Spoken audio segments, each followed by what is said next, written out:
ထိုင်းနိုင်ငံရဲ့ပထမဆုံးစီရီယယ်ကီလာနဲ့နောက်ဆုံးခေါင်းဖြတ်သတ်စီရင်ခံရတဲ့ကွင်းဆက်လူသက်သမား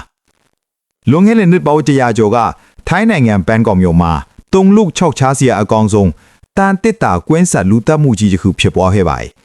ဒီအမှုရဲ့တရားခံကတော့ရုပ်ရည်အလွန်ချောမောပြီးနူးညံ့တဲ့အတန်နဲ့လူထုကိုဆွဲဆောင်နိုင်တဲ့ဘွန်ပိန်အမည်ရှိဖုံးကြီးတစ်ပါးပဲဖြစ်ပါတယ်ဘွန်ပိန်ဟာ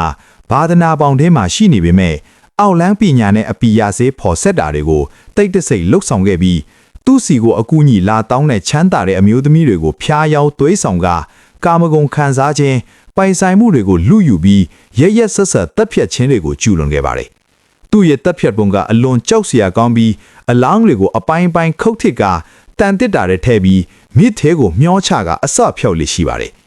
ဒီအမှုကို1918ခုနှစ်မှာကြောက်ပြားမြစ်သေးကနေအပိုင်းပိုင်းခုတ်ထစ်ထားတဲ့အမျိုးသမီးအလောင်းပါတဲ့တန်တစ်တာကြီးတစ်လုံးကိုတင်ငါးသေးတွေက10မိတာနဲ့စတင်ဖော်ထုတ်နိုင်ခဲ့တာပါအသက်ခံရသူဟာဘွန်ပိန်နဲ့ကိုဝင်ရနေတဲ့တထေးကတော့ prick ထင်နေပြီးဘွန်ပိန်ကသူ့ရဲ့အနာဂတ်အတွက်အဟန့်သားဖြစ်လာတဲ့ prick ကို